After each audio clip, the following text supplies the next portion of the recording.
to say. Okay, I'm going to stop at this point and ask if there's questions at this point. Yeah, we do have some. We have a very long one from Mohammed. So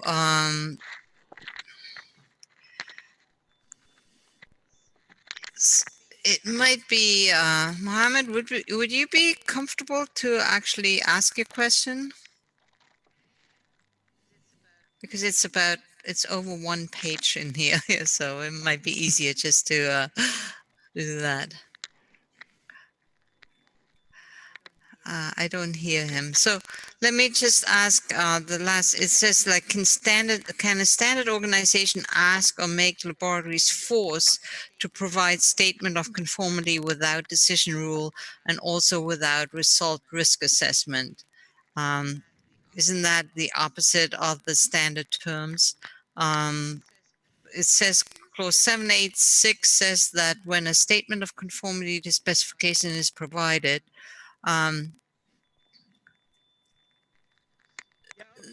Yeah, okay, I get it, Helga. Do you read it? Yeah. Can you? I'm reading it. Yeah. I am hoping that everybody else is reading that chat as well, because it's kind of long. So I knew this was going to come up, and Helga and I have discussed this one in advance. What this question I think is asking is, customer says they want a statement of conformity. They have no idea what decision rules are, and so they say just pass fail with respect to the specification. And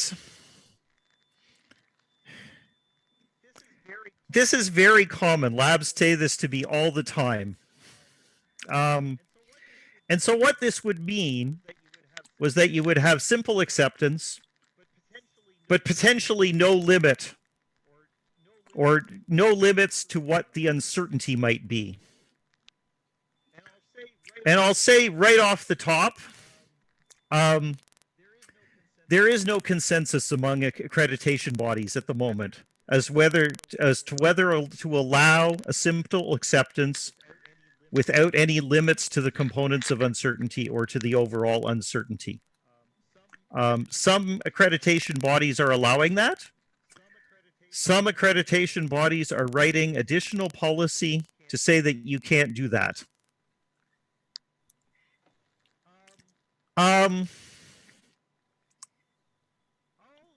I'll give you an example. I'll tell you that, first of all, at class, we come down on the side of, yes, you can say that. And we say that we made that decision because there is no longer an explicit statement that says the measurement uncertainty shall be taken into account. Instead, what there is some kind of documentation of risk. Now, usually when we talk about risk, we're talking about case 2 here, where the result is just below the specification, and whether we can call that one a pass, and what risk we're willing to take. What about case 3? Now we're talking about risk the other way around. Instead of probability of false acceptance, we're talking about probability of false reject. Well, there are cases where you would deem that a pass as well. I can't give you a calibration example, but what about an example of speed limits? You have a speed limit of 100 kilometers an hour. Police officer doesn't issue a ticket until you go 115 kilometers an hour, 120 kilometers an hour. That's based on a risk assessment. And in that case, the benefit of the doubt works the other way around. And so, to me, if you look at it and say, well, we've got some cases, like case 2, where I'm worried about the probability of false accept. And I've got some cases like case 3 where I'm worried about the probability of false reject, well, there should be some allowance for the case in between too. Some people would say that this is called something called shared risk, where the Cal Labs assumes some risks, the customer assumes some risks, and that's what a simple accept without any limit on the uncertainty looks like. I do recognize that view isn't universally held, and I've certainly seen ABs that have written additional policy documents saying that no, you can't do that. You cannot just blindly do simple accept. So you're going to have to check what your AB policy is. And if you're the guy who's responsible for writing that policy, you're going to have to decide what to write. Is that good? Comments? Yeah, I would like to say that while simple accept is acceptable, it does not excuse the calibration lab from not evaluating, say, okay, we're just saying pass fail, we're using simple accept, we therefore don't have to evaluate measurement uncertainty. That is not what the standard says. So the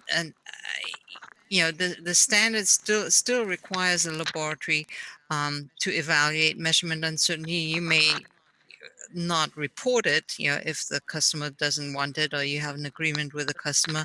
But I just want to make it clear that the simple accept rule does not excuse the laboratory from not evaluating measurement uncertainty. Absolutely. That's a different clause of the standard, right? That says the lab must evaluate measurement uncertainty. And then there's another clause that says the lab must report measurement uncertainty. Right. But it seems like I've come across cases where it says, but I'm using simple accept, so therefore the uncertainty I don't need the uncertainty, and the lab doesn't want it, and therefore I'm not calculating. So this is coming back to 17025-2005, which allowed that if you made a statement of compliance, you did not have to report the measurement uncertainty. And then we started writing policy documents. The first thing that happened was we wrote P14 that said, wait a second, that's not right. You do have to report the measurement uncertainty. And then we changed the standard to say, you do have to report the measurement uncertainty. And so absolutely you do at this point. Notwithstanding 7.8.1.3, where you have an agreement, a specific agreement with the customer for simplified reporting.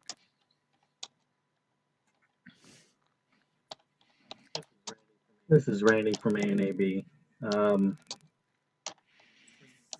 In North America, at least, we're not in the business of telling laboratories or their customers what to do. So the idea of simple acceptance, while I'm not particularly comfortable with, is permitted. But Helga's absolutely right. The laboratory still has responsibilities here.